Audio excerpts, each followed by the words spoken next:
김지의 돌직구쇼에 오신 여러분 반갑습니다. 김지입니다. 전 오늘도 저희 돌직구쇼 오픈 스튜디오 앞에 나왔습니다. 오늘 어제보다 더 추운 날씨입니다. 코트를 입었는데도 찬바람이 이 몸속까지 파고드는 그런 느낌입니다. 더 두텁게 입고 나오시기 바라겠습니다. 금감원장이 다주택을 보유하고 있어서 국회에서 논란이 됐습니다. 한 채를 결국 팔겠다라고 했는데 집이 좁아져서 고통을 감수해야 된다라고 발언해서 논란이 일고 있습니다. 몇 평인가 봤더니 47평이었습니다. 47평이 고통스러울 정도로 좁다면 20평, 30평대 사는 우리 국민들은 뭐가 되는 건지 잠시 후에 이야기 나눠보겠습니다. 전 비가 오나 눈이 오나 매일 아침 이곳에서 여러분을 기다리겠습니다. 김지의 돌직구쇼 지금 라이브로 시작합니다. 잠깐만요.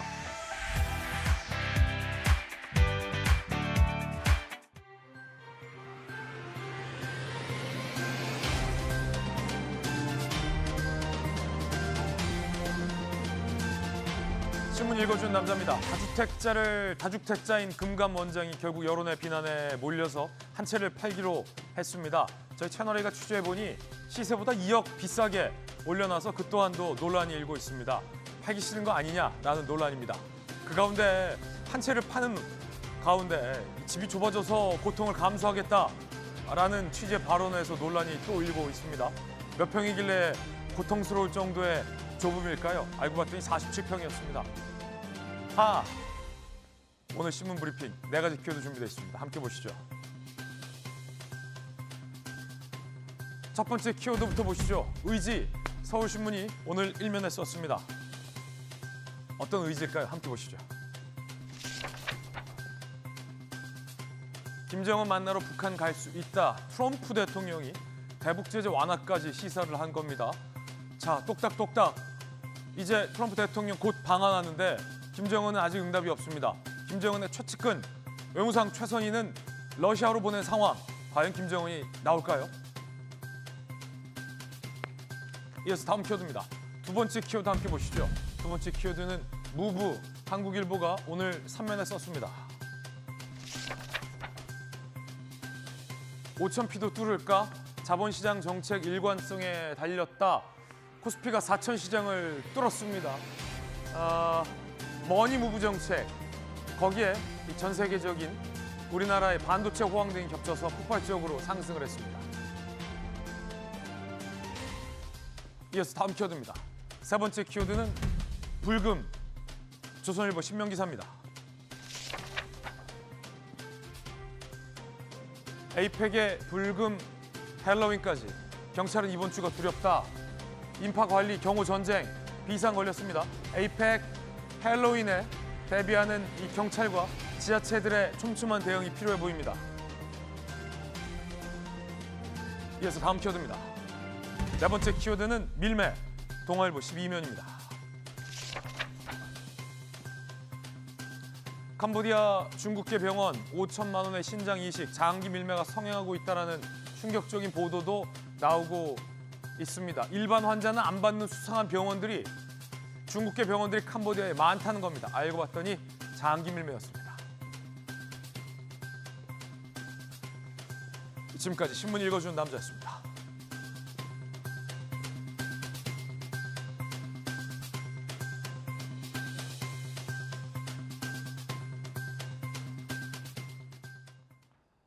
더 추워진 오늘 아침입니다. 이 추위를 뚫고 오신 분들 소개해드리겠습니다.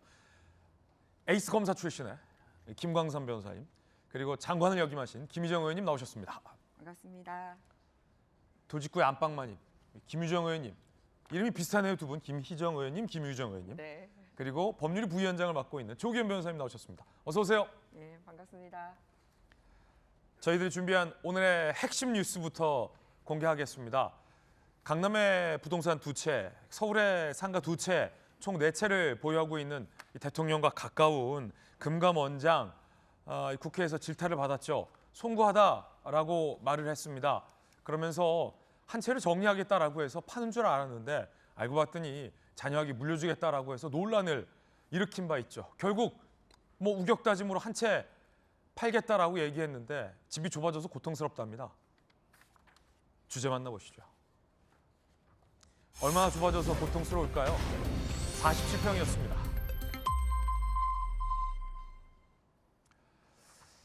47평 집인데 이 집이 좁아져서 그 고통을 고통스럽지만 공직자로서 감내하겠다 이렇게 얘기를 한 겁니다. 들어보시죠.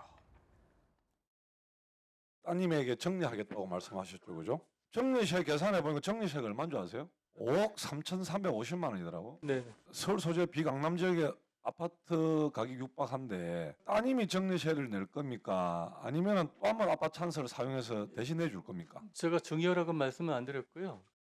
원장님은 아파트 두 채 있는데 그 한 채는 빨리 처분하겠다고 얘기하셨잖아요. 정확하게는 제 그 자녀한테 양도할 제가 주택 한 채를 부동산에 내놨어요. 자녀들한테 증여나 양도하지 않고 처분하려고 하고 있습니다. 사실은 저희가 집이 다들 성년 같이 사는데 주거 공간이 좀 부족하고 저희 집 입장에서는 공간이 너무 좁아져 가지고 고통이 좀 있는 부분입니다만 공직자라는 신분을 감안해서 고통을 좀 감수하더라도 처분하고 정리하겠습니다.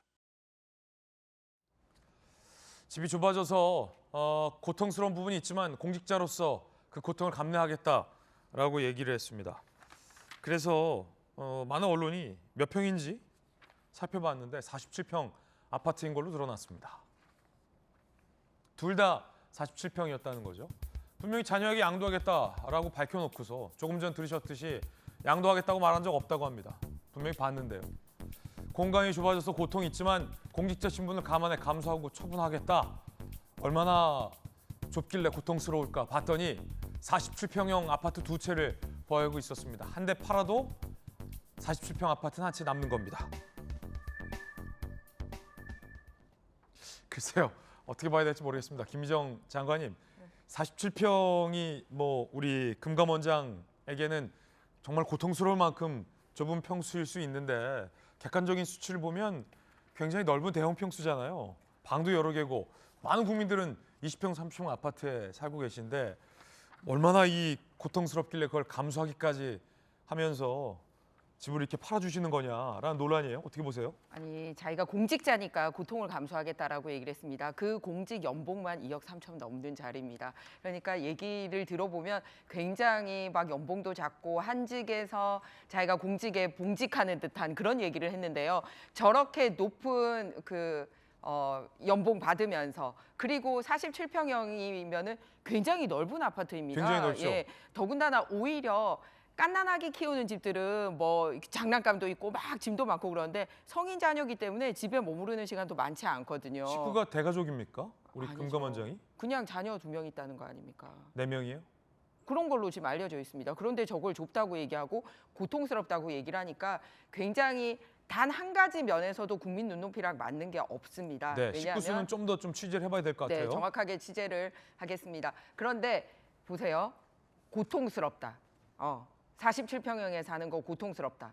그러면은 저 다른 사람들은 다 어떻게 해야 되나요? 국민 주택이라는 거는 어떻게 만듭니까? 그러면은 저거를 고통스럽다라고 얘기를 하면서 더 좁은 아파트를 살려고 대출받는 사람들 규제한 당사자입니다. 네. 예, 더군다나 지금 그 전세 대출이나 또는 매매 대출의 이 상한선을 낮추는 바람에 저거보다도 자기가 살고 있는 저 아파트보다도 더 좁은 아파트를 위해서라도 매매나 전세 대금 대출받는데도 규제가 걸려 있습니다. 그러면은 더 고통스러운 아파트에 살게 하는데도 그거조차 살지 못하게 묶은 사람이 자기는 지금 떵떵거리면서 살고 있는 아파트 팔아 제끼면서 고통스럽다는 말을 하고 있으니 무슨 부동산 정책을 신뢰 있게 할 수 있겠습니까?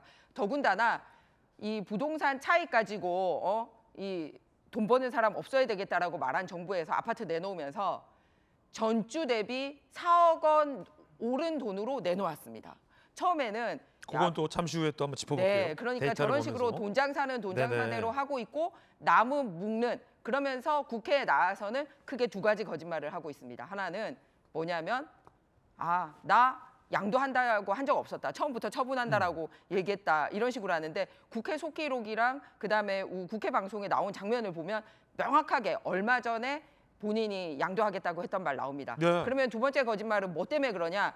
세금을 계산해 오니까 5억 이상 나오고 그 세금도 자녀가 내면 안 되고 본인이 내야 되니까 저런 식으로 말바꾸기를 하고 있는 것입니다. 믿을 수 있습니까? 저분이 만드는 정책 믿을 수 있겠습니까? 이 부분에 문제가 있습니다. 네. 자녀에게 주겠다라고 하고서 양도하겠다고 말한 적은 없다라고 말 바꾼 것도 논란인데 그것보다 더 논란은 아무래도 이 고통을 감수하는 좁은 평수 47평 이 대목일 것 같습니다. 물론 47평 두 채에 살면 거의 100평 가까이잖아요. 100평 가까이 살다가 47평 한 반 절반으로 줄어들면 이 좁아들 수 있고 좁고 넓으면 상대적인 거니까요. 근데 아무리 그래도 47평 아파트를 두고 고통스러울 정도 공직자가 감내할 만한 그런 고통이다.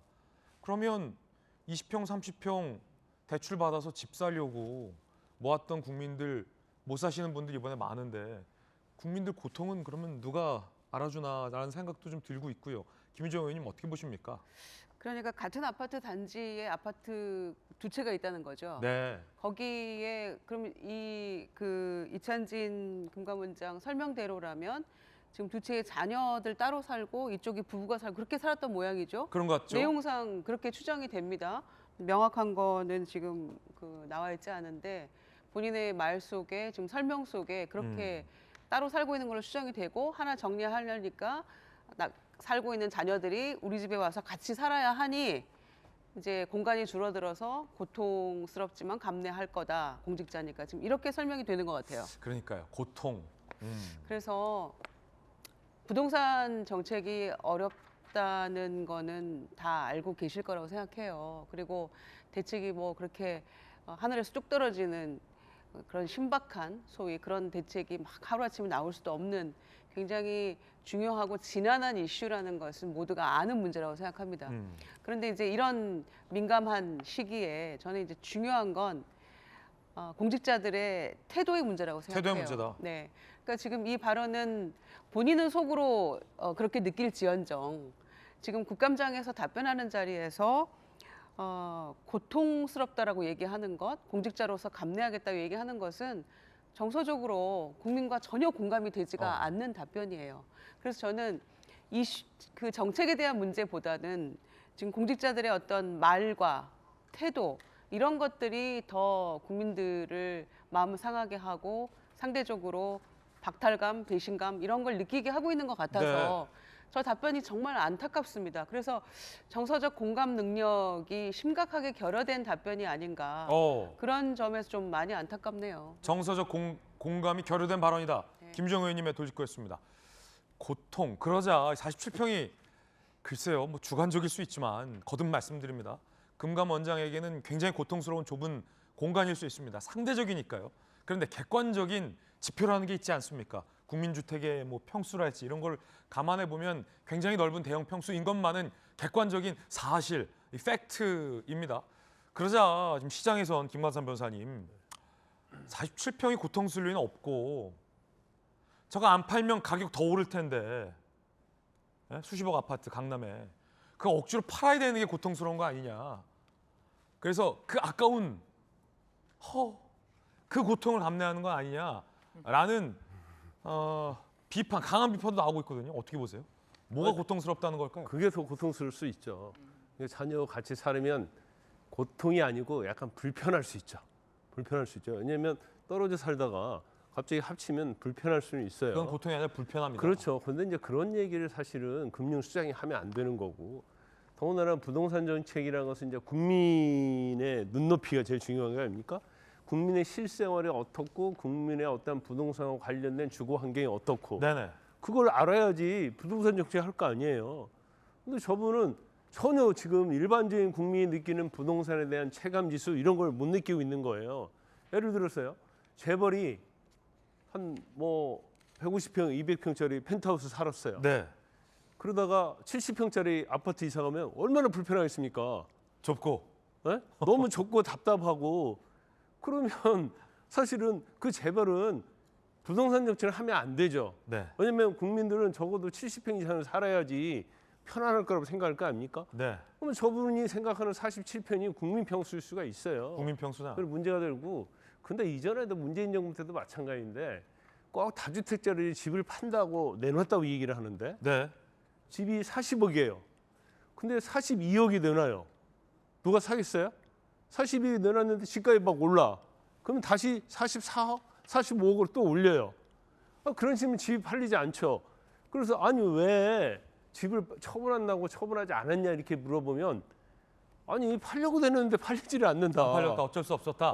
근데 시중에 지금 뭐 제가 여러 공인 중개사 부동산 업자들한테 들어봤는데 살려는 사람은 줄 서 있는데 팔려는 사람이 없다는 거예요. 그러면 현 시세대로 내놓으면 바로 팔리거든요. 그럼 적어도 뭐 어제 이 얘기했다고 한다면 오늘 내일 정도 해서 계약이 끝났습니다.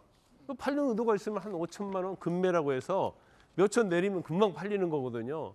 근데 제가 볼 때는 그 고통스러운 측면이 뭐 자녀들과 같이 함께 살려면 좁아서 고통스럽다는 측면도 있지만 이게 자기가 부동산 정책을 관여하고 있지만 이게 폭등할 것이 너무나 뻔하거든요.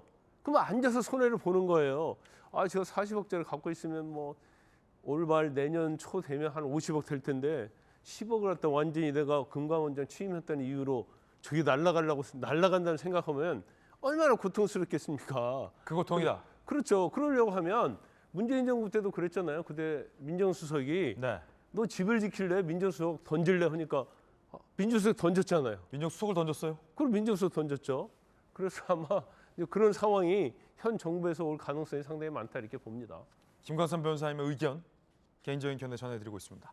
고통, 어떤 게 더 고통스럽냐라는 말도 사실은 이 시중에서는 돌고 있습니다.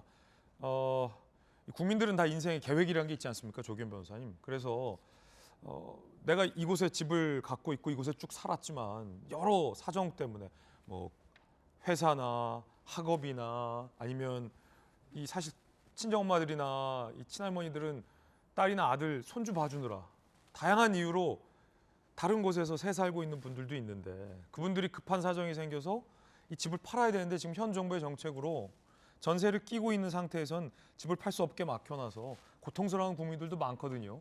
각각의 사정이라는 게 있기 때문에. 그러니까 그게 더 고통스러울까 국민들이 아니면 금감원장의 47평 한 채를 판 게 더 고통스러울까 이런 비교도 나오고 있습니다. 조기현 변호사 어떻게 보십니까? 그러니까 결국에 규제책이라는 게 계속 갈 수는 없는 거고요.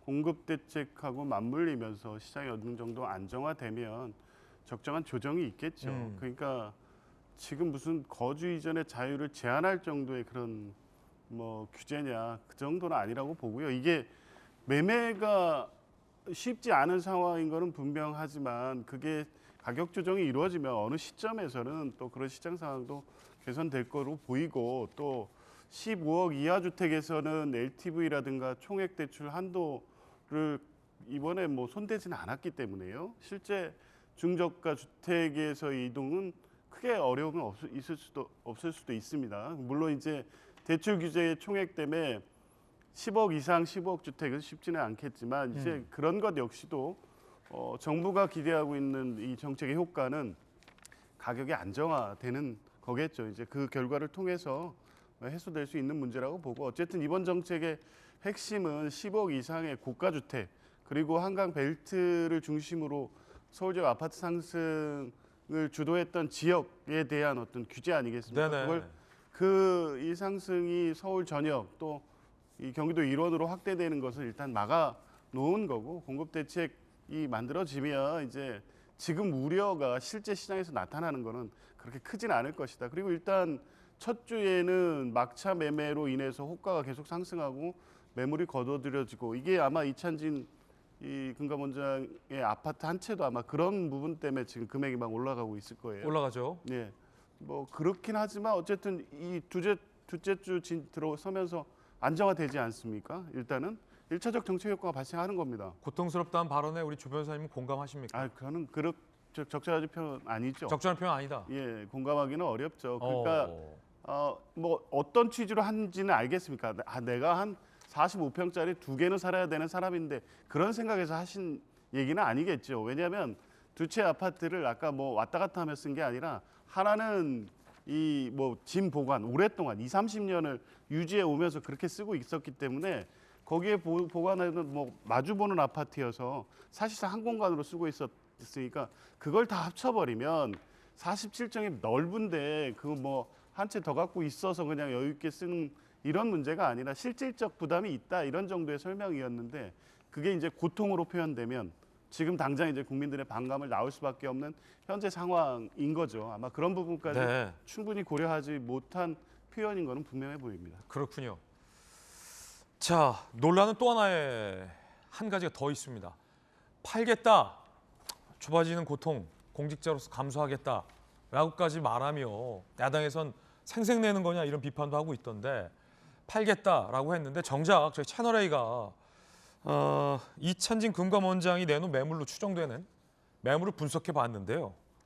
시장가보다 무려 수억 비싸게 내놔서 이게 정말 팔라고 내놓은 거냐, 안 팔리길 바라며 내놓은 거냐라는 논란이 일고 있습니다. 들어보시죠. 이찬진 원장님, 집을 매각하겠다고 하셨죠, 한 채를. 네.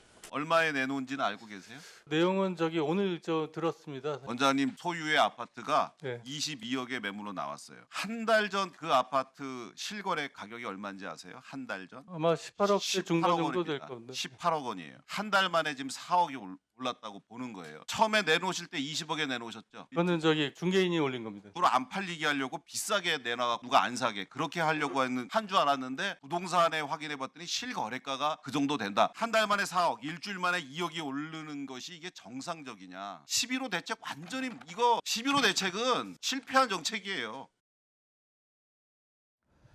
이양수 의원, 도지구 출신의 이양수 의원이 지적하는 건 두 가지입니다. 공인중개사가 올렸든 아니면 이찬진 금감원장의 의지에 따라 가격이 책정됐든 이번 정부의 정책으로 이찬진 금감원장의 매물이 뭐 일주 만에 수억, 한 달 만에 더 많은 금액이 올랐다. 이거 완전히 실패한 정책이다라는 거고, 두 번째는 시세보다 저렇게 비싸게 내놓으면서 팔라고 내는 거 맞냐라고 의심을 하는 겁니다. 이 두 가지 모두 다 논란입니다. 함께 보시죠.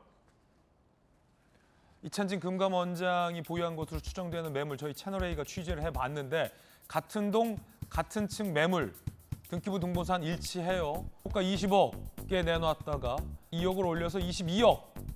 지난달 실거래가는 18억. 그러니까 지난달 기준 4억 비싸게 나왔고요. 최근 시세보다도 2억 더 비싸게 내놨다라는 게 추정됩니다. 공인중개업체 얘기 한번 들어보실까요? 주인이 계속 살았던 거 20년 넘게 주인 살던 집에 대통에 12코 20억으로 얘기했다가 나중에는 너무 금액이 저희 다른 집하고 그냥 같이 정상적으로 올려주세요. 이제 그래서 이제 그렇게 22억으로 올라간 거예요.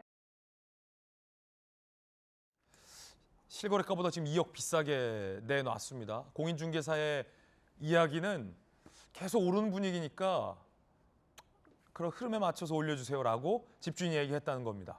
그래서 22억, 지난달에 18억이었던 집이 22억이 됐습니다. 부동산 규제 이후에 엄청나게 값이 오른 겁니다. 실거래보다 2억 비싸요? 그러면 김지영 장관께서 보시기에는 네. 팔라고 내놓은 물건 맞습니까? 두 가지가 다 있는 거죠. 1번 안 팔려서 자기가 계속 가지고 있다가 앞으로 이 정권에서 부동산 계속 올릴 테니까 가격 다음에 더 비싸게 팔려는 의도도 있고요. 또 하나는 정말 본인이 스스로 정책 실패했다라는 거를 보여주는 게 되는 거는 본인이 의도하지 않은 효과가 있는 것 같습니다. 저기 뜨네요. 네. 최근 2억 올렸다고. 그러니까 말이에요. 이런 식으로 본인이 완전 최고가를 본인이 갱신시키려고 하고 있습니다. 그런데 취임 당시에 이 원장이 했던 말이 참 기가 막힌데요. 그때 말은 정상적으로 하긴 했더라고요. 부동산 가격 상승이 가계대출 확대를 부추기고 그리고 부동산 가격을 올리는 악순환을 형성하고 있다. 그러면서 자기가 어떻게 할 거냐면 이 악순환의 고리를 끊겠다라고 얘기를 했어요. 부동산 가격 올리면 대출도 올라가고 대출 올라가면 다시 부동산 올리니까 자기가 해야 될 일이 이걸 끊겠다. 그래놓고서 본인이 여기 앞장서고 있어요. 본인이 뭐냐, 원래 한 달 전에 있었던 18억 아파트 4억 올려서 내놓아서 부동산 가격 상승을 끌고 있는 거잖아요. 야, 우리 동네는 이게 가격이야. 이런 식으로 하고 실제로 따라오고 있다는 거 아닙니까? 그런데 실제로 또 팔까요? 아까 우리 김 변호사님 말씀하셨듯이 만약에 저 가격으로 또 따라오잖아요. 그러면은 또 슬쩍 올릴 겁니다. 이런 식으로 해서 가격 올리는 데 부추기고 있죠. 20억이 22억 됐는데 24억으로 또 올리지 말란 법 있냐? 네, 그러면서 본인은 가계대출과는 무관하잖아요. 그런데 다른 사람들은 가계대출을 해야 되는데 그거는 규제를 하고 있습니다. 그러면서 1번 저런 행동들이 본인의 말과 행동이 얼마나 다른지를 보여주는 거고 본인 스스로가 이재명 정부의 부동산 대책이 실효성이 없다라는 것을 본인이 부동산 시장에서 하는 행동을 통해서 온몸으로 보여주고 있다고 생각합니다. 완전히 실패한 부동산 정책이라고 본인이 지금 대놓고 얘기하고 있는 거 아닙니까? 이찬진 금감원장은 어젯밤 국회에서 2억을 더 올린 건 부동산 중개인이 올렸다고 해명을 했습니다. 그런데 저희들이 취재한 공인중개 업체는 20억으로 얘기했다가 흐름에 맞춰서 올려주세요라고 누군가가 얘기했다. 그걸 반영했다라는 겁니다. 글쎄요. 어쨌든 22억에 올라왔습니다. 중개사가 올렸다라는 건데 중개사가 그냥 막 오리지는 않겠죠. 흐름에 따라서 올릴 텐데 근데 이분이 하나 제가 추가로 잠시만요. 저거 한번 네. 보시죠. 네. 그 아파트 구조도를 한번 보면 저는 계속 이 가격도 가격인데 22억.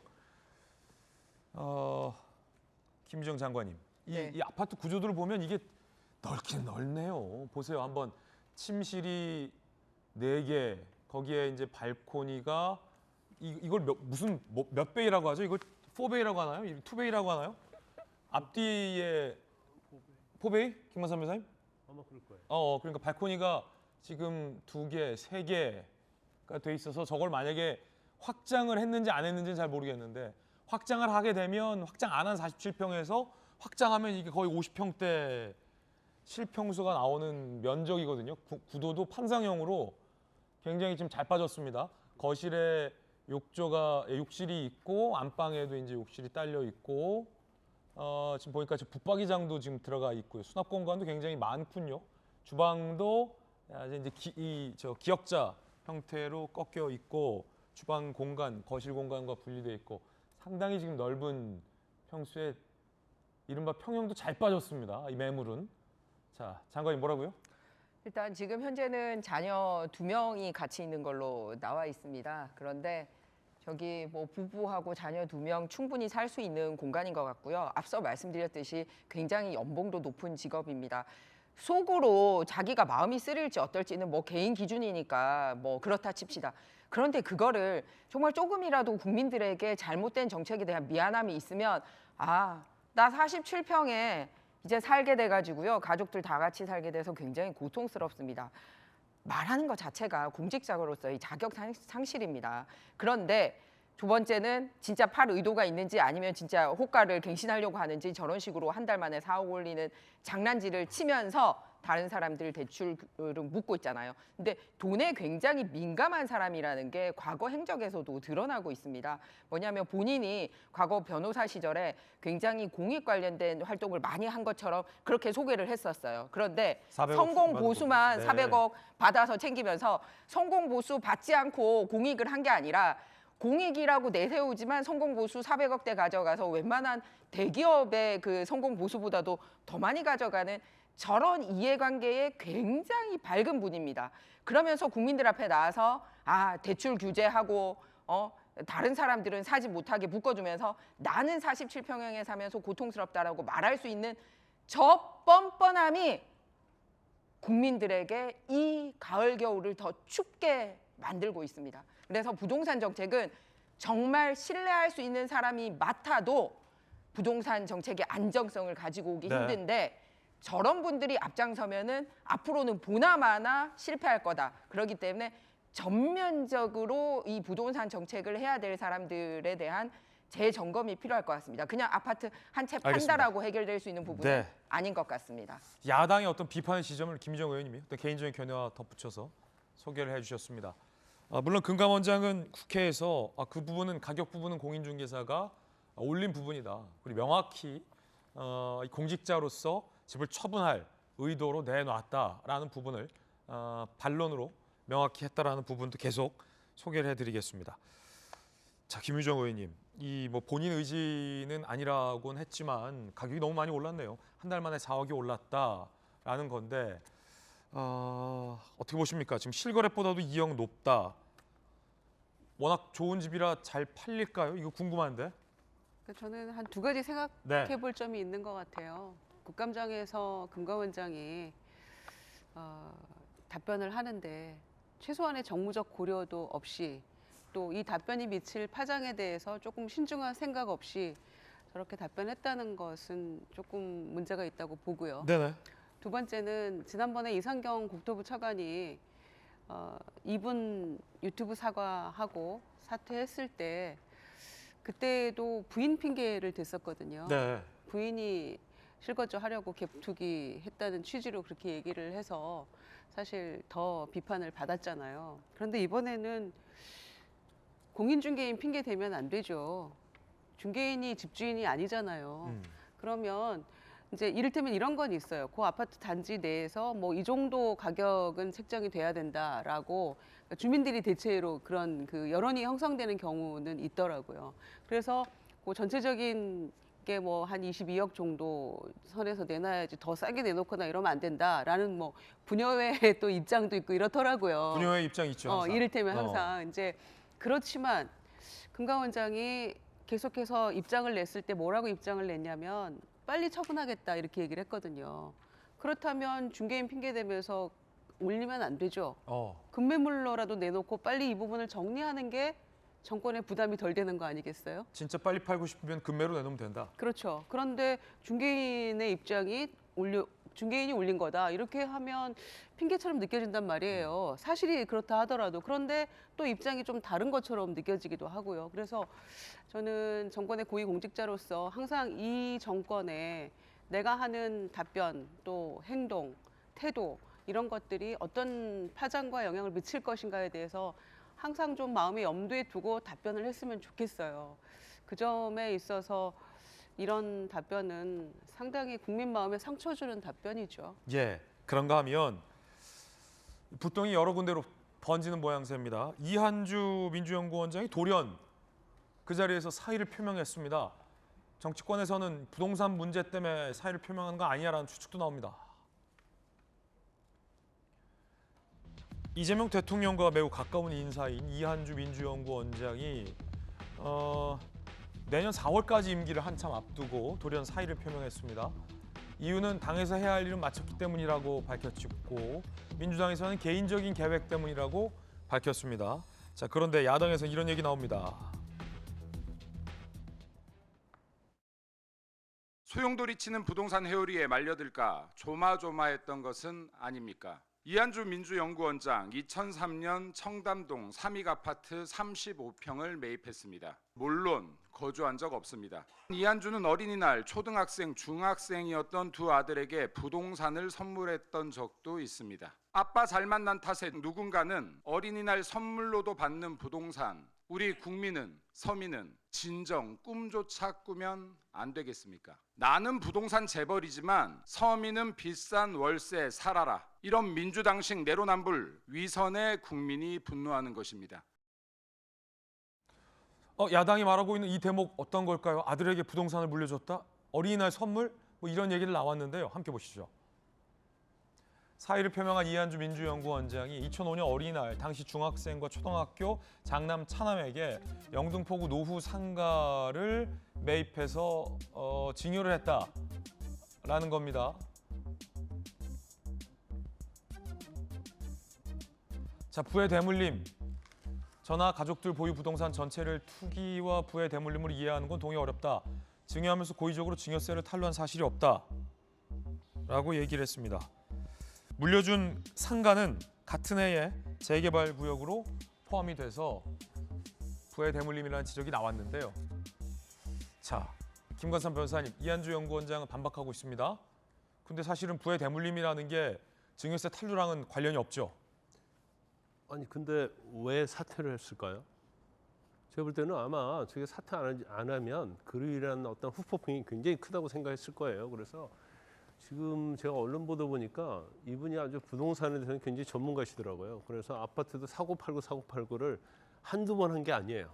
그건 더군다나 상가를 어린 아이들에게 이제 또 물려줬다는 거고, 그리고 이거 말고도 이제 부동산 관련된 여러 가지 현재 민주당이 가장 죄악시하는 행위들, 어떤 투기, 그다음에 뭐 대물림이랄지 그런 것을 계속 일삼았어요. 그러니까 이게 단순히 또 아까 금감원장 이찬진 금감원장은 이분이 한 거에 비하면 한 세 발의 피다 이렇게 생각할 수 있을 정도로, 그러니까 이게 굉장히 이제 내로남불인 거죠. 지금 자기들은 다 해놓고 다 아파트 갖고 있고 사고 팔고 해가지고 돈을 수없이 많이 벌은 상태예요. 예. 근데 이 상태에서 지금 가지고 있는 것만으로도 아파트가에 폭등하면 돈을 많이 번다. 과거에도 많이 벌었지만 그러면서 오히려 이걸 규제를 한단 말이죠. 다른 사람 살 수 없게. 근데 오히려 그 규제가 현재 저런 민주당 인사랄지 고위직 인사들에게 더 좋은 결과가 계속 되는 거예요. 아파트 값을 잡기 위해서 계속 규제를 하는데 공급이 아니라 수요를 규제하니까 아파트는 계속 오를 수 있어요. 그러면 이걸 우리가 아이러니컬하게 좀 약간 농담식으로 얘기한다고 한다면 네. 자기 아파트 값 올리려고 저런 행위를 하나? 그런 생각할 수도 있는 거죠. 지금 우리가 진보 정부에서 아파트 값이 계속 오른다는 얘기를 많이 하고 실제로 그랬잖아요.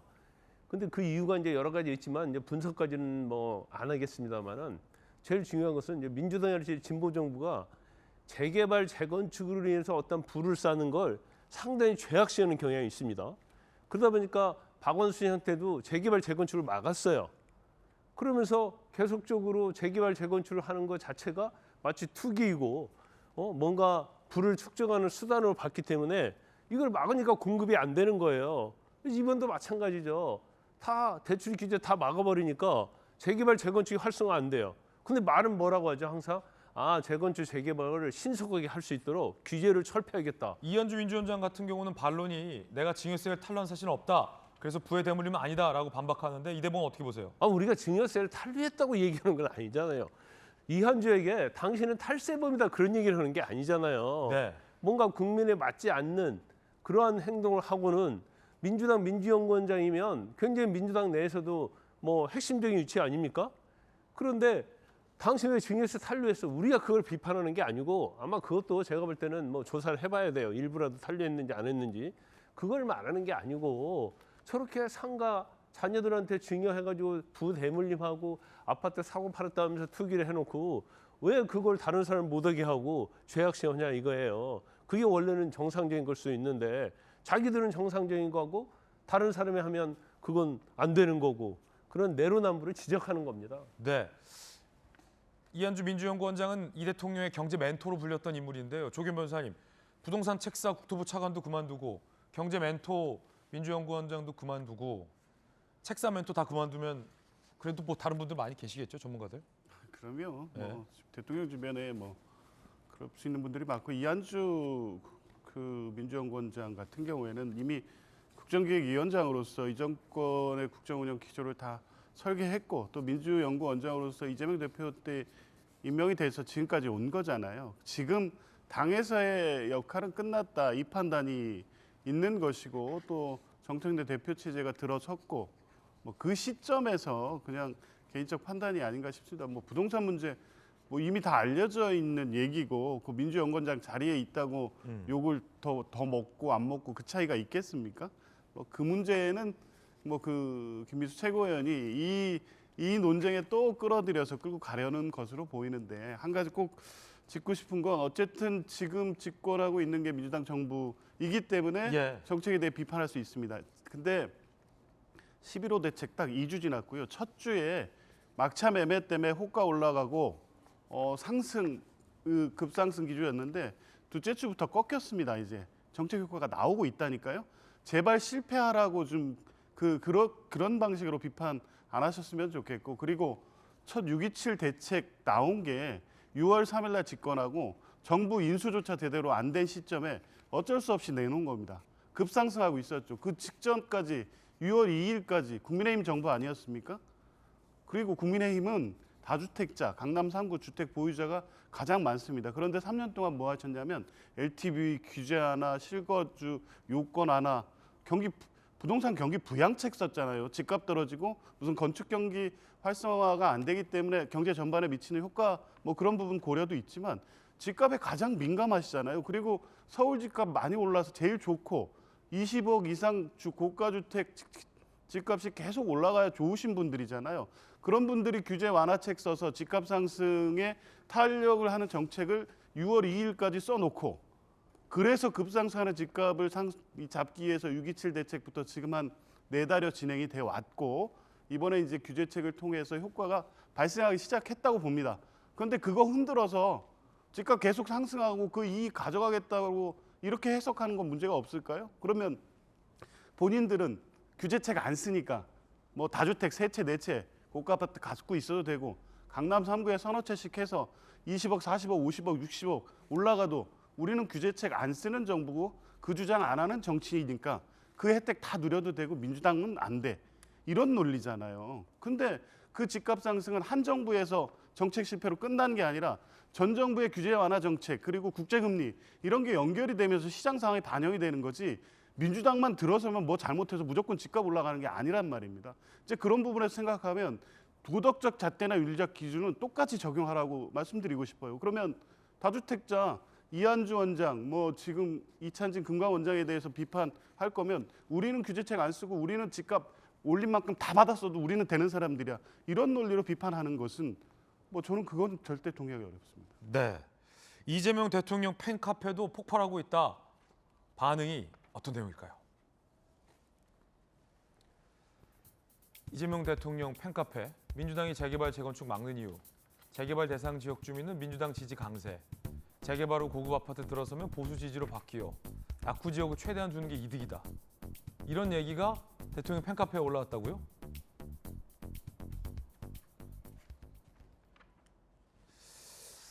자, 뭐 모르겠습니다. 정부 대책 이후에 과연 집값이 떨어질지 문재인 정부 시즌2가 될지는 계속 지켜봐야 될 것 같습니다. 자, 저희가 준비한 다음 순서입니다. 뜨거운 사람들 핫피플 3인방을 저희가 선정을 해봤습니다. 오늘 2인방이군요. 만나보시죠. 첫 번째 주인공부터 보시죠. 누굴까요? 이진숙 전 방통위원장입니다. 방통위가 지금은 방미통위로 바뀌었죠. 미자가 하나 들어갔습니다. 그래서 이진숙 위원장은 전 방통위원장이 됐습니다. 경찰이 이진숙 전 위원장을 소환을 했어요. 어제 체포하고 법원에서 풀어주라라는 결정을 난 이후 첫 소환인데요. 한번 들어보시죠. 저도 평범한 시민으로 살아오면서 경찰을 보면 안심하고 경찰서를 보면 든든하게 시민을 지켜주겠구나, 나의 안전을 지켜주겠구나, 그런 생각을 하면서 살아왔습니다. 그런데 제가 영등포 경찰서 유치장 한 2-3평 정도 될까요? 거기서 2박 3일을 지내고 보니까 이렇게 경찰이 권력의 도구로 사용될 수도 있겠구나. 이것은 정말 위험하다. 이런 생각을 했습니다. 불필요하게 경찰이 재출석을 요구했다라는 게 이진숙 전 위원장 측 주장입니다. 불필요하게 재출석 요구, 직권남용죄 고발일부 검토할 것이다. 3시간 경찰 조사, 국가수사본부장 공직선거법 공소시효 문제로 당사자 조사가 필요한 상황이었다라고 해명을 하기도 했습니다. 이진숙 위원장이 이런 말도 했습니다. 들어보십시오. 혹시 영등포 경찰서 관할인데요.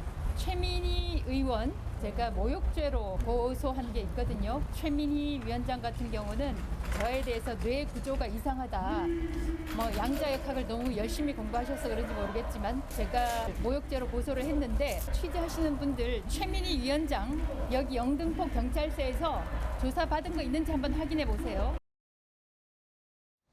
자, 이건 또 다 뭔 얘기입니까, 김 장관님?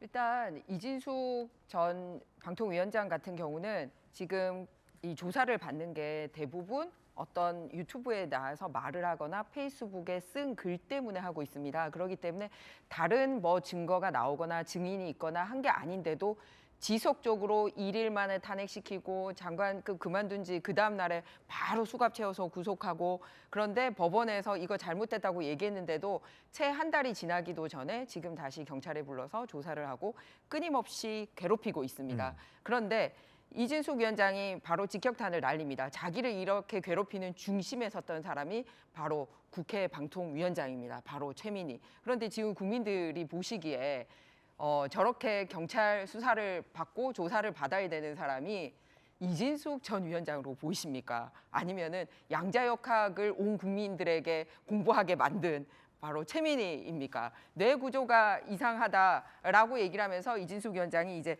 양자역학 공부를 너무 열심히 하지 않냐, 이렇게 멘트를 해서 우리는 지금 양자역학 듣는 순간 최민희 듣는 순간 야, 이 결혼식 축의금 이렇게 연동돼서 생각할 수밖에 없는 상황이 됐습니다. 그래서 오히려 지금 저는 경찰에 수사가 필요한 사람은 최민희라고 생각을 합니다. 왜냐하면 국회라는 장을 정말 더러운 수금 정치의 그 범죄의 장소로 만들지 않았나라는 비판, 그리고 축복받아야 될 자녀의 결혼식을 지금 그 자녀가 축복받고 있습니까? 온 국민들의 입방아에 오르면서 굉장히 시작부터 국민들에게 비판받는 그런 장으로 부끄러운 장으로 만들어 버렸잖아요. 그래서 그런 데에 대해서 최민희 위원장이 본인이 그렇게 일부만 화면 찍힌 데 보여지는 게 아니라 실제 스스로 국회 출입 다 나오거든요. 휴일이었기 때문에 어떤 차량이 드나들었고 어떤 사람이 신분증 맡기고 들어왔는지 다 나왔기 때문에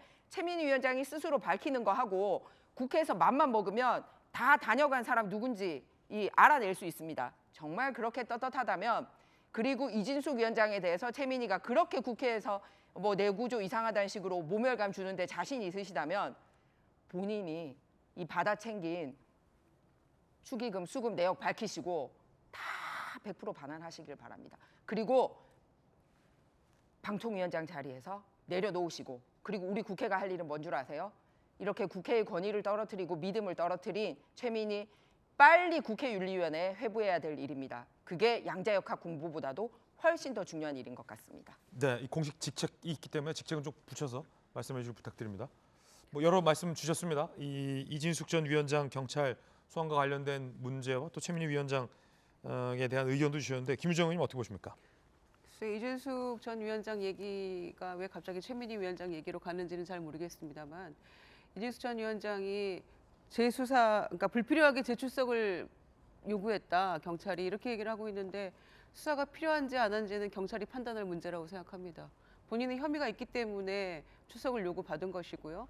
그동안 불성실하게 임했기 때문에 지난번에 뭐 체포까지 되고 그런 상황들이 있었던 거죠. 더군다나 정치적 중립성 위반 때문에 감사원에서 경고도 받지 않았습니까? 그런 점에서 애초부터 성실하게 출석했다면 벌써 뭔가 결론이 났을 수도 있겠죠. 그런데 본인이 이 경찰이 권력의 도구로 사용되고 있다라고 주장을 하고 있는데, 윤석열 정권에서 검찰이 권력의 도구로 사용될 때 본인이 한마디라도 했나요? 이렇게 정치적으로 발언 턱턱 했을 것 같으면 그때 당시에도 지금 정의의 화신인 것처럼 하고 있는데 발언을 했어야 마땅하지 않을까요? 그런데 이제 와서 경찰에 대해서 본인의 혐의가 있기 때문에 지금 수사받는 그런 상황에서 적반하장도 유분수지 경찰이 권력이 도구로 사용되고 있다라고, 그거는 본인의 그냥 주장일 뿐이죠. 거기다가 이제 최민희 그 위원장 얘기까지 했는데, 본인이 고발했으니까 필요하고 때가 되면 뭔가 조치가 있겠죠. 뭐 그런 것까지 본인이 지금 나서가지고 내가 지켜보겠어 하는지 안 하는지 이렇게까지 얘기할 입장은 아닌 것 같고요. 뭐 기다려보면 알 수 있겠죠. 그런데 본인이 일단 위법한 혐의로 수사받고 나오면서 뭐 이렇게까지 지금 독립운동한 것처럼 큰소리칠 그런 상황은 아니다라고 말씀드립니다. 네, 결국 법원의 판단에 의해서 경찰의 이 이례적인 체포는 정당성이 없는 것으로 판단이 돼서 석방이 됐는데, 아직도 사실은 김관삼 변호사님, 수사를 좀 아는 분들 사이에서는 경찰이 이 일로 왜 체포했을까? 민주당 내부에서도 우리 존경한 박범계 의원 같은 경우가 경찰의 이거는 완전한 미스다, 과잉 충성이다, 오바다라고 비판하지 않았습니까? 왜 경찰은 체포를 했을까요? 이 부분이 좀 사실 아직도 풀리지 않는 대목인데, 김관섭 변호사님. 그러다 보니까 뭐 이전 위원장은 최민희 의원 얘기도 한 것 같아요. 수사 자체가 과도한 건 맞죠. 그래서 이제 죄가 있든 없든 간에 저 정도 사안 가지고 과연 체포영장을 청구할 것이냐. 더군다나 체포영장을 청구했는데 검찰에서도 기각을 했고 한 2번 정도 기각당했다는 거 아닙니까? 그런데도 불구하고 더군다나 이제 체포영장을 청구해서 발부한 시기가 바로 새로운 법 하면서 방통위원장이 면직된 하루 만에 그렇게 된 거예요. 그럼 의도적으로 방통위원장 자리에서 내려오는 걸 기다렸다가 한 게 아니냐. 그럼 오해 살릴 여지가 있죠. 더군다나 범죄 혐의 자체가 아주 중한 범죄도 아니거든요. 저런 범죄 가지고 계속 체포영장하고 그다음에 수사까지 하고 이미 언제 출소하기로 얘기가 돼 있어. 물론 그때 안 나오긴 했어요. 그렇지만 저걸 수갑을 채워서 체포영장 할 정도 사안이냐? 그건 아니라는 거죠. 그러면 이제 과잉충성이다 이렇게 볼 수밖에 없어요. 그래서 지금 이준수 전 위원장과 관련된 혐의 자체가 사실은 이제 방송이랄지 마이크를 잡고 얘기하고 있기 때문에 이게 죄가 되냐 안 되냐 굉장히 명백하거든요. 그리고 저 혐의 자체가 100% 죄가 된다고 볼 수 있는 혐의가 아니에요. 애매한 측면이 있거든요. 저게 어떤 공직선거법 위반이 되냐 안 되냐, 또 직무를 이용한 걸 했느냐 안 했느냐, 법리적으로 굉장히 애매해서 제가 볼 때는 기소해도 유죄 나올 가능성은 많지 않다고 저는 보거든요. 근데 설사 뭐 영등포 경찰서에서 이건 100% 유죄야, 죄가 인정이 된다, 그렇게 생각했다 하더라도 벌써 영등포 경찰서도 왔다 갔다 한 거예요. 왜냐하면 그냥 일반적인 선거법 위반이냐, 직무를 이용한 선거법 위반이냐, 그것도 아직 결정이 안 된 상태예요. 그래서 혹시라도 일반 선거법 위반이 적용되면 공소시효가 완성될 수 있기 때문에 우리가 체포해서 조사한 것이다 하는데 아직까지도 검찰 송치도 안 됐잖아요. 공소시효를 이유로 체포했다고 했는데 그러면 결과적으로 이건 뭔가 의도적인 게 있지 않느냐, 그런 비판을 받을 수밖에 없습니다. 그리고 저는 뭐 이준수 전 위원장을 옹호하거나 뭐 그런 생각은 추호도 없어요. 그렇지만 이제 갑자기 최민희 위원장 얘기가 나오잖아요. 모욕죄 그거 뻔하거든요. 다 기록돼 있는 거거든요. 뇌구조가 이상하다. 그러면 그거 조사해야죠. 여당 상임위원장이에요. 만약 아직까지도 조사를 안 했다. 그것도 다른 경찰서, 뭐 강남 경찰서랄지 뭐 서대문 경찰서에서 조사를 안 했다고 한다면 뭐 경찰서 다르니까 일이 많으니까 이해가 가지만 영등포 경찰서에서 한 명은 계속 조사해서 불러대고 한 명은 지금 모욕죄를 고소했는데 한 명 자사예요? 그러면 왜 여당 의원하고 방통위원장에서 쫓겨난 이진수하고 왜 차별을 하느냐? 저건 제가 볼 때는 뭐 이진수 전 위원장 입장에서 보면 합리적인 문제 제기다, 저는 그렇게 봐요. 근데 이진수 위원장 조kim 변호사님. 출석 불응했잖아요. 그래서 체포영장 경찰이 신청했고 검찰이 청구했고 법원이 발부한 영장이었습니다. 적법하게 체포가 됐죠. 체포적부심이 인용이 됐습니다. 그 인용이 체포가 불법이어서 인용된 게 아니었습니다. 수사 필요성 그리고 또 공소시효 임박 등 필요성은 인정되고 적법했다고 인정했습니다. 다만 출석을 잘할 거라고 얘기했기 때문에 핵심은 그래서 그 인용해 준 겁니다. 그리고 체포를 지속해야 될 필요성과 상당성이 없다는 이유였어요. 체포 영장이 불법이 아닌 겁니다. 그러면 불렀으면 나가야죠. 잘 나가겠다고 해서 체포영장 인용받은 거잖아요. 자꾸 저런 식으로 경찰을 공격하고 체포에 문제가 있었던 것처럼 주장하는 사실관계에 맞지 않고요. 저런 태도를 계속 보이면 체포영장 다시 발부돼도 인용될 겁니다. 네, 그러다 또 체포된다라는 얘기까지 들어봤습니다. 핫피플 함께하고 있습니다. 두 번째 주인공 만나보시죠. 참 초유의 일이 또 하나 벌어졌는데 백혜령 경정이 임은정 동부지검장을 공개석상에서 맹 비판을 하더니 이제는 검찰총장 대행에게 전화를 걸어서 경정이 막 항의를 하는 녹취가 야당에 의해서 공개됐습니다. 야당 말로는 대한민국 검찰총장 대행이 백혜령 경정에게 쩔쩔맨다 라고까지 표현을 했습니다. 경정이 검찰총장 대행에게 전화 걸어서 본인의 수사팀 합류에 대해서 항의하는 상황 자체가 매우 상경하고 이례적인 상황입니다. 자, 일단 들어보시죠. 그래서 제가 마약 조직부 대검의 컨트롤 타워를 범죄 조직이라고 표현하는 거 아닙니까? 품질 맞추려면 저를 책임자급으로 차장님이 추천을 하십시오. 그러면 대검 컨트롤 타워일 때 우리 검사장님이 심우정 총장님과 협의해가지고 이 팀을 합시팀을 꾸렸잖아요. 다 알고 꾸렸잖아요. 그걸 거둬들여 달란 말입니다. 수사 중단하라고 지시해 주세요. 범죄자가 이 수사를 계속하면 안 됩니다. 지금 경찰 백혜령 경정이 수사 중단하라고 지시를 하시잖아요. 어떻게 이런 일이 있을 수 있습니까? 어떤 생각인지 한번 드러나보자는 심정이. 그러면 범죄 의혹 제기한 경찰이 아무나 우리 차장님한테 전화해가지고 이런 요구하면 다 들어주십니까? 아마 백혜령 경정 왜 저렇게 전할 사람은 없을 겁니다. 윤석열 대통령 부부가 내란 자금을 만들기 위해서 마약 카르텔의 두목 역할을 했다. 그 부분에 대해서 진전된 수사 내용이 있습니까? 진전된 내용은 없습니다. 이 정도면 이게 망상에 가깝다는 합리적 의심은 누구나 할 수 있는 거예요. 그런데 이거에 대해서 정확하게 말씀을 못 하시고 백혜룡 경정 수사하겠다 그러니까 그거 다 해주시고 대통령이 이거 직접 수사 지시하셨잖아요. 그분에 대해서 검찰총장에 대해서 아무 얘기도 못 합니까? 검경 수사권 조정됐다. 뭐 이렇게 비판하는 분들도 많습니다. 자, 일단 김희정 의원님 굉장히 좀 이례적인 장면이긴 하는데 경정이 지금 본인 수사팀 합류에 대해서 마구 항의합니다. 검찰총장 직무대행에게 마구 전화해서 대행이 직접, 검찰총장 대행이 직접 저 수사 중단시켜라. 임은정 동부지검장 밑에서 하고 있는 저 수사 중단시켜라. 저 불법 아니냐. 그리고 나를 왜 거기 합류시키냐. 나를 책임자급으로 해서 수사의 책임자를 지정하라. 뒤에 뭐 누가 위입니까?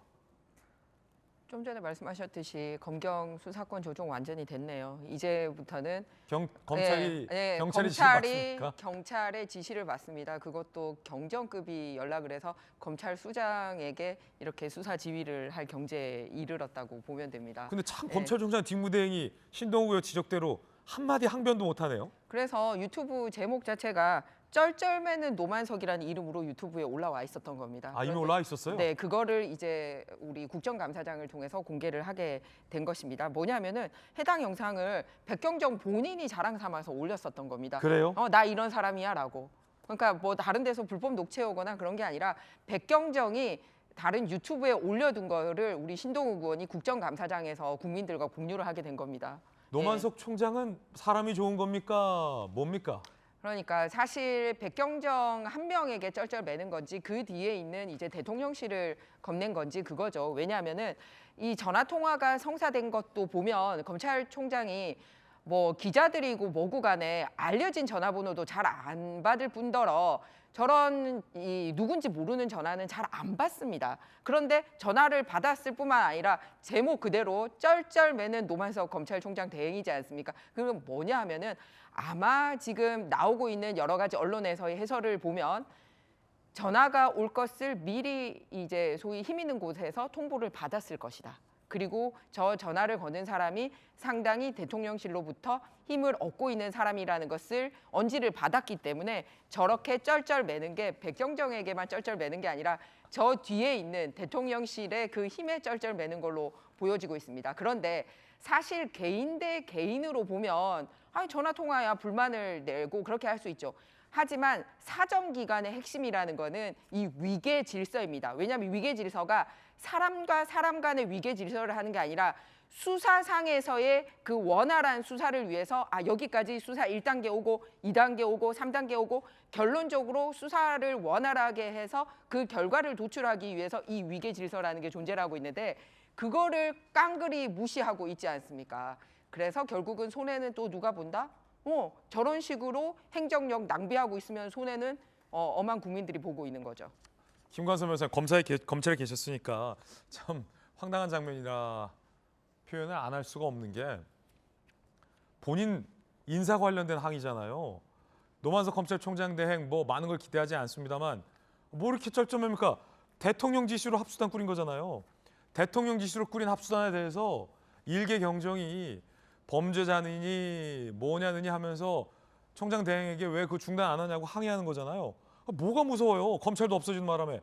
대통령 지시로 꾸린 합수단 아닙니까? 그거 백경정이 뭐라고 하는 걸 그냥 가만히 둡니까? 대통령에 대한 불충 아닙니까? 검찰총장 대행. 근데 저희 이제 검찰의 현 주소를 보여주는 아주 짤막한 그러한 상황이라고 저는 봐요.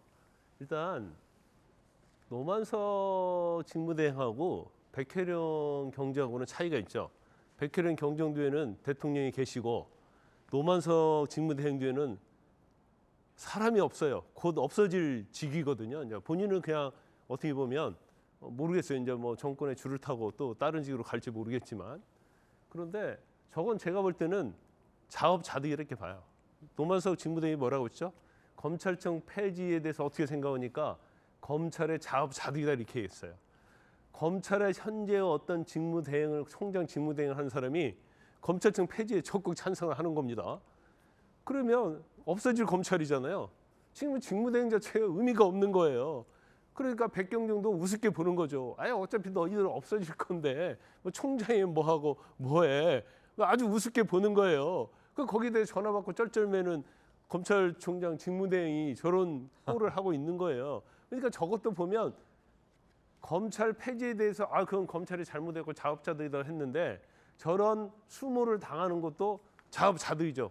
자신의 행위가 그랬기 때문에 저렇게 무시당하면서 경정으로부터 저런 소리를 듣고 있는 거예요. 한마디도 못하고 꼼짝 못하고 있잖아요. 어떻게 검찰총장 대행하는 사람이 국감에 나와가지고 검찰 폐지에 대해서 어떻게 생각하냐면 검찰이 이전에 역사적으로 잘못한 것도 있지만 제가 볼 땐 참 안타깝게 생각한다. 아무리 속으로 폐지에 찬성할 망정. 근데 어떻게 검찰의 수장이 나와가지고 자업자득이니까 검찰청 폐지돼야 합니다. 이런 말을 어떻게 해요? 제 역사에 아마 검찰 폐지에 아마 오적이 아니고 일적으로 남을 거예요. 그럼 백혜령 경정이 수사를 잘하고 있냐? 노만석 검찰총장 대행 말로는 수사에 진전이 없다는 겁니다. 윤 전 대통령 내외가 내란 자금을 모으기 위해서 마약 카르텔이 뒤를 봐주고 외압을 했다라는 백혜령 경정의 이 주장은 수사에 진전이 없다는 겁니다. 그 가운데 저희 돌직구 출신의 곽규택 의원이 백혜령 경정이 외압 수사의 어떤 근거로 제시했던 이 세관 공무원이 뒤를 봐줬다라고 지목을 했는데 세관 공무원 아내 편지를 곽규택 의원이 공개했습니다. 수사를 받고 있는 세관 공무원의 부인이 이런 편지까지 공개를 했습니다. 마지막만 보십시오. 저희 남편을 포함한 관세직 공무원들의 사기가 바닥으로 떨어졌다. 백혜령 경정 한 명만 보지 말고 관세직 공무원들과 그들 가족도 좀 봐달라 이런 거 아닙니까? 이 편지 내용 알고 계십니까? 예, 이야기 들었습니다. 조현병을 앓고 있는 그런 말레이시아인의 그 말만 덜컥 믿어가지고 지금 실체 없는 수사를 하고 있는 그런 수사에 대해서는 빨리 종결을 시키고 더 이상 피해자가 없도록 하는 그런 것에 대해서도 좀 강구를 해주시기 바랍니다. 임원정 동부 검사장과 백혜령 경정이 아마 명쾌한 해답을 내놓지 않을까 생각합니다. 그럼 거기서 해답을 안 내놓을 때까지 계속 다 기다리고 있어야 됩니까? 수사를 맡겼기 때문에 기다리는 것도 지구에서 해야 될 일이라고 생각합니다. 세관 공무원 억울함 호소하고 있습니다. 백경정의 주장 때문에 피해를 보고 있다는 겁니다. 노만석 총장 대행은 기다릴 수밖에 없다라고 얘기했군요. 그 가운데 백혜령 경정이 또 공개적인 불만을 제기했습니다. 침대를 사비로 샀다는 겁니다. 이문정 동부지검장은 얼마 전에 락구락구 사달라고 요청했다라는 얘기 들었는데 그거 사비로 산 겁니까? 들어보시죠. 백혜령 경정 지금 열심히 일하고 있나요? 지금은 경찰팀이 완성이 돼서 락부락구 침대를 요청하는 등 열심히 수사할 의지를 가지고 있는 것으로 알고 있습니다. 우리 수사 형사들은 경찰관들은 그 간이 침대가 필수품입니다. 그게 무슨 사치품이 아니고요. 그걸 동부지검에 요청했는데 해당 품목이 없다고 그래서 제가 사비로 5개를 샀습니다. 한 개에 16만 8,500원입니다. 제 돈으로 산 거니까요. 너무 뭐라고 그러지 않으셨으면 좋겠고요. 경찰청에서 킥스도 설치가 돼서 킥스 운영이 가능하니 바로 수사할 수 있다. 이렇게 입장을 냈습니다. 21일 날 우리 직원들 4명이 발령이 났고요. 그런데 지금까지 킥스는 설치가 되지 않았습니다. 경찰청에서는 국민들께 거짓을 말한 겁니다. 지금 킥스가 설치되지 않았기 때문에 사건 착수를 할 수가 없는 그런 상황입니다. 수사에 애로사항이 있는 것 같긴 한데 혹시 지금 수사에 진전 없다. 검찰총장 대행 얘기했고 이문정 동부지검장도 열심히 하고 있는 것 같다라고 얘기했는데 진척이 없으니까 괜히 침대 탓, 킥스 탓, 접이식 침대 탓하는 것 아니냐라는 얘기가 야당을 중심으로 좀 나오고 있는데요. 왜냐하면 백혜령 경정이 지목했던 세관은 그날 출근하지도 않았고 세관 공무원 아내는 저 수사 때문에 피해보고 있다라고 호소를 하고 있고 그리고 백혜령 경정의 주장이라는 것이 전직 대통령 내외가 내란 자금을 만들기 위해서 외압을 행사했다라는 주장 아닙니까? 거기에 지금 이동식 침대 자기 사비로 샀다는 얘기 나오고 킥스 없다 이런 얘기 나오는 거 아닙니까? 수사는 할 수 있는 거 맞습니까? 근데 이제 백혜련 경정의 저런 이야기들은 좀 부수적인 이야기들이죠. 그 수사의 어떤 본질적인 것은 아닌 것 같고 주변부적인 이야기들을 저렇게 국회 나와서 하는 것은 좀 무의미하고 불필요한 얘기라고 저는 생각합니다. 배가 산으로 가는 것 같은 느낌을 받기 때문에 그래요.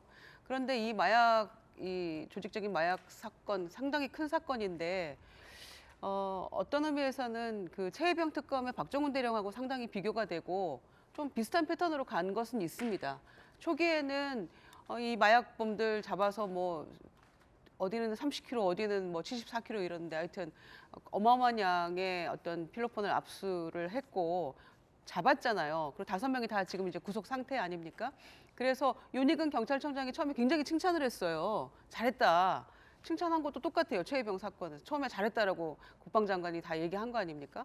그랬는데 나중에는 영등포 서장이 용산이 주시하고 있다. 이 사건에 대해서. 그다음에 기자회견도 미뤄지고 그러면서 백경정은 좌천되고 지구대로. 그 말씀을 이제 제가 한마디 첨부 드리면 그게 이제 세관을 지목했는데 예.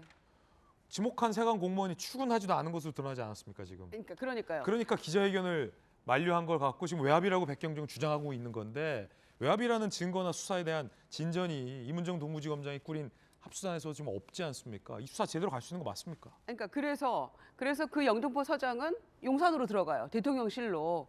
그러니까 이제 그 상황은 되게 미묘하죠. 처음에 잘했다고 했는데 그런데 그 진술한 그 말레이시아인들이죠. 그래서 지목을 했는데 세관 직원을 그 중에 한 명은 그날 확실하게 알리바이가 있는 출근 안 했던 사람이고 그 다음에 공항에 뭐 그린 라인을 따라가라 이렇게까지 안내를 받았는데 그들이 그 들어왔던 시점에는 그린 라인이 설치가 안 됐던 시점이라는 얘기도 있고 그러니까 이게 복잡하게 뭔가 두 가지가 얽혀 있는 겁니다. 그래서 누구 말이 진실인지는 수사를 해봐야 되는 그 지경에 이르는 거죠. 그럼 백혜련 경정을 수사해야 되는 거 아닙니까? 그런데 합수단에서 지금 진행이 되고 있는데 왜 백경정이 혼자서 단독으로 저렇게 하는지 이문정 검사장하고 부딪혀 가면서까지 이 상황에 대해서 이해가 잘 안 되는 거예요. 이해되는데요. 대통령이 합류를 지시했기 때문 아닙니까? 그런데 지금 뭔가 원만하게 원활하게 풀려가는 느낌을 안 받기 때문에 왜 이럴까라고 의구심 갖는 국민들도 계시단 말이에요. 저 같은 사람도 있는 거예요. 이거 왜 이럴까? 네. 그리고 국감 나와서 라꾸라꾸가 뭐 그게 지금 중요한 이슈라고 예. 그런 얘기 해가면서 그게 수사의 본질도 아닌 이야기를 그런 생각이기 때문에 합수단 꾸렸으니까 빨리 수사 진척 상황을 좀 독려를 해서 결론을 빨리 내는 게 중요하다고 생각합니다. 질문 하나만 딱 드릴게요. 수사해보셨던 분에게 김관삼 변호사님. 만약에 백경정 말이 망상이거나 의도적인 거짓말로 드러난다면 그건 누가 밝혀내고 그 책임은 누가 물은 겁니까? 지금 구조에서 밝혀낼 수 있습니까? 책임 물을 수 있습니까? 아니 근데 형사적으로는 아직 뭐 수사를 어떻게 했는지 모르겠지만 제가 볼 때는 징계 정도를 해야 한다고 봐요. 근데 첫 번째는 제가 짧게 그 사안에 대해서 이게 처음에 이제 말레이시아 운반책들을 보죠. 사안은 저희가 다 소개해서 시간상. 아니 근데 사안이 너무 네네. 왜 백형정이 저게 문제가 되는가에 대해서는 본질적인 것이 잘 모르고들 다 얘기를 하세요. 저게. 그 저희 도시권에서 많이 소개해서 질문 제가 드린 건 김관삼 변호사님 시간 때문에 그래요. 백경정 말이 주장이 사실이 아니라면 백경정 주장이 사실이 아니라는 걸 누가 밝혀낸 수사기관이 있습니까? 프로토콜이 지금. 만약에 그게 사실로 드러나지 않았을 경우 백경정에게 책임을 물을 시스템이 지금 됩니까? 이거 중요한 문제라 질문 드린 거예요. 아니 그건 쉽지 않죠. 일단은 첫 번째는 말레이시아 운반책들이 세관 직원이 나를 도와줬다. 그건 맞아요. 그러면 당연히 백형정은 수사를 해야 할 의무가 있고 파고 들어야 하는 거 맞죠. 근데 현장 검증 몇 번 했는데 그 진술한 사람들이 다 신뢰성이 없고 거짓말인 게 드러났고 그중 한 명은 또 조현병 뭐 걸렸다. 어쨌든 네. 그런 식으로 됐기 때문에 수사를 더 하기에는 부담이 있다 이거죠. 그런데 불구하고 이걸 너무나 막 이게 비하게 논리를 해가지고 뭐 경찰서장이 말렸으니까 윗선에서 압력 넣은 거고 그 사람이 용산 들어갔으니까 대통령이 마약에 관여돼 있고 이게 비하게 계속하니까 이런 논란이 계속 되는 거예요. 그래서 여기서 이제 더 나가면 이제 유법적인 요소가 될 수 있는 거죠. 그럼 예를 들어서 위에서 보니까 망상에 불과하다. 더군다나 목격자들이 신빙성이 전혀 없는데 그럼에도 불구하고 계속 강압적으로 뭘 하고 한다면 그 과정에서 이제 허위공문서 작성할지 여러 가지 이제 법적인 문제가 나올 수 있는 거예요. 백경정의 주장이 절대적으로 사실이어야만 되는 상황이군요. 들어보니까 백경정 주장이 사실이 아니라면 그걸 밝혀낼 수사로 밝혀내야 되는데 당사자가 그 수사팀에 들어가 있으니 제대로 규명될 수 있을지도 의문입니다. 자, 이번엔 저희가 준비한 다음 중요한 이슈입니다. 주제 공개합니다. 지금 3개 특검이 돌아가고 있는데 주요 책임자들의 구속영장이 줄기각되자 법무부가 상설특검을 추진한다라고 밝혀서 논란입니다. 지금 특검도 3개인데 특검을 하나 더 한다라는 겁니다. 정성호 법무장관, 관봉권 폐기 의혹, 쿠팡 퇴직금 불기소 외압 의혹, 상설특검을 추진하겠다. 검사 5명, 수사관 30명을 파견하겠다. 현재 3대 특검, 내란, 김건희, 순직 해병 말고도 또 상설특검, 최대 160명 검사 파견이 예상된다. 자, 법무장관의 주장은 이겁니다. 검찰이 제 식구를 감싸게 하는 게 의심들어서 상설특검이 해야 한다는 겁니다. 자, 그러자 법조계에선 3대 특검이 성과를 못 내자 영장들이 기각되니까 내년까지 특검 전국, 지방선거까지 특검 전국을 끌고 가려는 의도 아니냐. 왜냐하면 순직 해병 특검 구속영장 청구 7명 중 6명이 구속 기각됐습니다. 해병대 특검이 글쎄요, 수사 성과가 많지 없다라는 지적도 나오고 있습니다. 7명 중 6명이 기각됐다. 자, 검찰 내부에서 반발로 나옵니다. 검사 못 믿는다면서 검사는 왜 파견하냐. 정성호 장관이 대상자가 검사이기 때문에 검찰을 못 믿는다. 그래서 상설특검 하자라고 했는데 그 특검에 대거 검사와 검찰 수사관을 파견하는 건 모순이란 겁니다. 장진영 서울북부지검 형사 3부장, 백혜룡처럼 상설특검에도 문지석 부장검사 파견 가냐라며 법무부 장관의 조치에 비판을 하고 있습니다. 자, 그러자 이를 지켜보던 이준석 개혁신당 대표는 이렇게 비판했습니다. 이제 이 정권이 특검을 만병통치약처럼 남발하는 수준을 넘어 아예 특검 공화국을 건설하려는 것으로 보입니다. 이 사건은 일반적인 감찰 수준으로 충분히 처리 가능한 사건입니다. 그럼에도 특별수사기관까지 동원하는 것은 명백한 권력남용입니다. 더 황당한 것은 민주당이 그토록 자랑하던 공수처의 존재감 없음입니다. 검찰을 견제하기 위해 만들었다는 그 공수처는 정작 필요한 순간마다 작동하지 않고 있습니다. 한 채에 수십억씩 드는 특검을 몇 채나 만들고 실거주 목적이 아니었던 것으로 보이는 공수처까지 수사기관 투기의 전형적인 사례일 것입니다. 여기에 더해서 상설특검에 더해서 이 해병대 특검의 영장이 계속 기각되니까 민주당의 박균택 의원이 일반 시민들을 영장 심사에 참여시키자라는 법을 발의해서 논란입니다. 영장이 모두 기각됐다. 국민 뜻 무시하는 법을 통해 개혁하자라며 시민들이 구속영장 심사에 참여해서 판사의 의견을 제시하는 법안 내용을 발의해서 논란입니다. 자, 김희정 장관님, 이게 묘하게 자, 특검이 청구했던 영장이 번번이 기각되니까 법무부 장관이 또 특검을 들고 나왔고 영장이 계속 기각되니까 아예 국민이 참여하는 영장법, 그래서 구속영장 발부 여부에 참여한 시민들이 결정하는 것으로 상당히 좀 논쟁적인 법안입니다. 거기에 상설특검, 또 특검을 한다. 어떻게 보십니까? 일단은 지금 대통령 한 명 바뀌고 나서 대한민국의 헌법 체계와 민주주의 체계가 전체적으로 다 흔들리고요. 날마다 새로운 체계와 새로운 거를 이렇게 뉴스를 하게 됐습니다. 전대미문, 초유의 일, 이런 거를 하다 보니 국민들이 너무너무 뜨끔뜨끔 놀라고 있는 건데요. 그러면 당장 국민들 살림살이와 관련된 것부터 말씀을 드리겠습니다. 지금 현재 3대 특검만으로도 577명의 돈이 약 500억 넘게 들어가고 있거든요. 예, 그런데 이 부분을 다시 아예 상설해서 하겠다. 그러면 그 돈은 누가 내나요? 이런 식으로 해서 계속 돈 써제끼고 있고요. 그런데 그 돈을 어떻게 쓰고 있는지 이 특수활동비 사용 내역, 다른 모든 부처는 예산, 결산, 감사받고 있는데 이 특검의 특수활동비 사용 내역에 대해서는 국회에 보고조차 안 하고 있습니다. 이런 돈과 예산이 어디에 쓰여지고 있는지가 문제인 거죠. 그러면은 손해보는 사람은 없냐?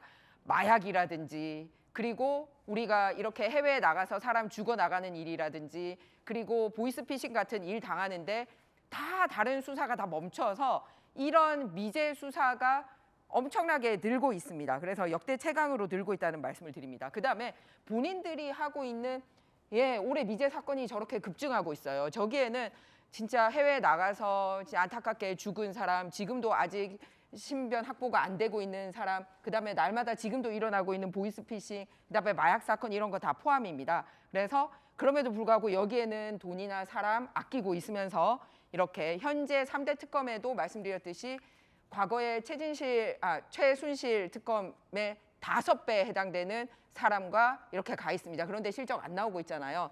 그럼에도 불구하고 지금 다시 상설 특검을 하겠다고 합니다. 그런데 상설 특검은 뭐냐 하면요. 국회의 별도 동의가 필요하지 않습니다. 그냥 법무부에서 자기들이 특검 인사위원회 열어가지고 그중에 추천하면 대통령이 임명하면 되기 때문에 그냥 편하게 가는 겁니다. 그리고 60일 동안 하고요. 다시 플러스 30일 하니까 12월 안에는 현재 3대 특검이 별 실적 없이 끝날 게 뻔하잖아요. 그러면은 내년 1월, 2월, 3월은 다시 상설 특검 이름으로 이 특검 전국을 끌고 가겠다라는 겁니다. 이거에 기대서 어떻게 해서든지 이 전국의 주도권을 가지고 가려고 하는 거지 실제 규명하고자 하는 무슨 진실이 뚜렷하거나 국민들이 뭐 경악해하는 사건이 있거나 하지 않고 특검이라는 그 자체를 끌고 가려고 한다라는 말씀을 드립니다. 그리고 마찬가지로 이렇게 되면은 자 현재 앞서 우리가 검찰총장 직무대행이 경찰의 이 하위 공무원한테도 쩔쩔매는 거 보지 않았습니까? 이게 왜 그렇습니까? 수사와 기소권 분리하겠다라고 얘기를 해서 기존의 헌법에 나와 있는 검찰에 대해서는 저렇게 힘을 빼면서 특검에는 무소불위의 권력을 주고 있기 때문에 전체적인 대한민국의 이 민주주의의 틀이나 검찰의 개혁을 주장하고 있는 것과도 상당히 배치되는 행동을 하고 있다라는 말씀을 드립니다. 네, 여기에 논쟁적인 지점은 재판 중지법입니다. 민주당의 주요 관계자들이 이런 얘기했습니다. 이건태 의원, 정청래 대표에게 형사소법 개정법을 빨리 통과시키자고 건의, 추진 예상, 전현희 최고위원, 현행 헌법 형수법의 대통령 되기 이전 형사재판도 재판 중단이 해석상 명백하다. 김용민 의원, 법사위 통과한 재판 중지법 추진해야 한다라고 거듭 밝혔습니다. 지금은 법원들이 알아서 멈추고 있는 건데 재판이 재개될 것 같다라는 조짐이 보이자 아예 법으로 재판 중지법을 밀어붙이자라는 내용입니다. 그런데 최근 김어준 씨도 그런 얘기했습니다. 그러니까 지금 이재명 정부를 압박하는 거 아닙니까? 당신들이 사법부 개혁한다고 하는데 우리는 그러면 대통령 법정으로 끌고 와서 유죄 때려버릴 수도 있어. 이 말 하는 거 아니에요? 그 사법부의 인식을 지난주에 확인했다고 하면 그렇게 생각하는 채로 그냥 두면 안 되는 건데 입법부 할 수 있는 게 뭐가 있습니까? 그래서 지난주에 그래서 이 법원을 발의하자 그런 말씀하셨잖아요. 아예 그 칼을 뺏어버려야 되는 거 아니에요? 맞습니다. 누가 누구를 코치하는지는 잘 모르겠습니다만 재판 중지법 아예 법으로 재판 중지하겠다. 그래서 야당이 이렇게 비판했습니다. 재판 중지법 통과시킨다면 그 즉시 이재명 정권 중지될 것이다. 강한 비판. 조균 변호사님 어떻게 보십니까? 상설 특검과 재판 중지법.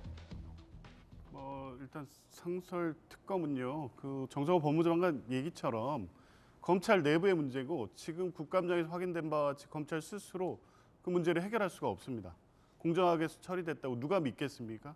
이런 사안 때문에 특검이 필요한 거기 때문에 당연히 해야 되고요. 특검 수사가 지금 실패했다고 단정을 할 수 있습니까? 구속영장 몇 번 기각된 게 이 특검의 실패로 바로 귀결되는 건 아니고요. 윤석열 구속됐고요. 김건희 구속됐고 임성근 사단장 구속됐습니다. 관련돼서 구속영장의 기각은 수사의 실패로 바로 연결시킬 수 없습니다. 끝까지 보시죠. 한번 이 특검 수사가 얼마나 중요하고 역사적으로 의미 있는 수사가 될지는 나중에 평가해도 늦지 않고요. 이재명 대통령 재판 관련해서 서울고검장의 태도가 문제였습니다. 헌법 84조의 해석상 이 소추에 그러니까 기존 재판도 중지된다는 이 법원의 입장이 있었기 때문에 대법원에서 일률적으로 사건 지휘할 수도 없지만 하지 않아도 다 중단시킨 거 아닙니까? 그게 법원의 해석이었습니다. 그런데 지금 사법개혁 국면에서 서울고등법원장이 나와서 할 수 있는 것처럼 얘기를 합니다. 물론 저는 하지 못할 거라고 보지만 사법개혁 안에 대해서 칼을 들고 우리도 이렇게 할 수 있다라는 일종의 압박을 행사한 겁니다. 안 되죠. 헌법 해석에 의해서 명확하게 해야 되는데 저런 식으로 나오면 그럼 뭐 실제 만약에 그렇게 된다면 지금 이재명 대통령 5개 재판 매일 불려 다니라는 얘기입니까? 불려 다니면서 뭐 이 국정에 대해서는 필요 없고 일단 검찰이 기소한 사건이니까 다 들여다봐서 판결하는 게 맞다는 겁니까?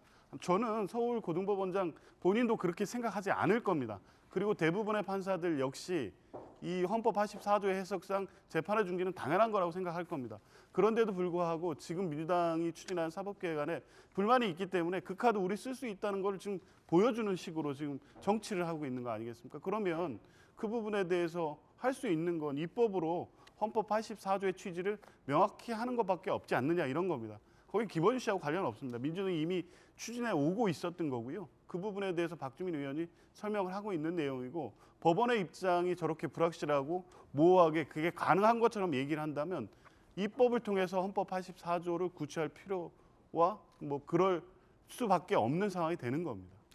이 법의 해석과 재판의 재개 여부는 전적으로 독립된 사법부에게 달린 건데 입법부의 일각이 본인들이 배출한 대통령의 이른바 범죄 혐의와 관련돼서 입법으로 재판을 중지시킨다라는 특정인을 위한 법을 만드는 게 입법부의 취지에 맞습니까? 일단 재판중지법은 5월 달에 법사위에서 처리가 됐죠. 그게 본회의 처리 직전에 일단 중단한 상태죠.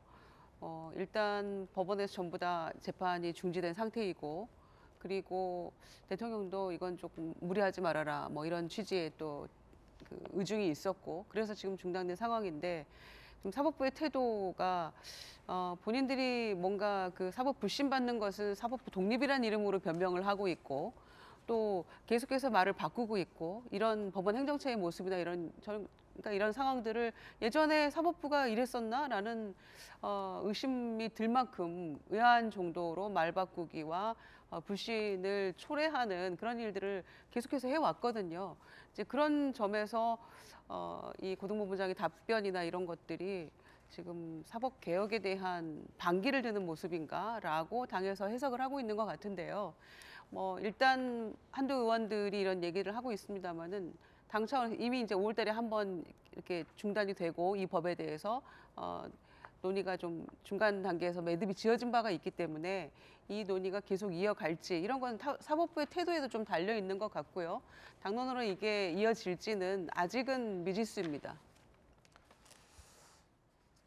여러분 어떻게 생각하십니까? 저희들은 6조 광고 보고 돌아오겠습니다. 잠시 후에 뵙죠. 오늘 저희가 준비한 소식 모두 다 전해드렸습니다. 오늘은 사정상 더 라방은 하루 쉬어갑니다. 저희들은 내일 또 본방과 라방에서 인사드리도록 하겠습니다. 오늘 하루는 분명 어제보다 나을 겁니다. 좋은 하루 되십시오. 고맙습니다.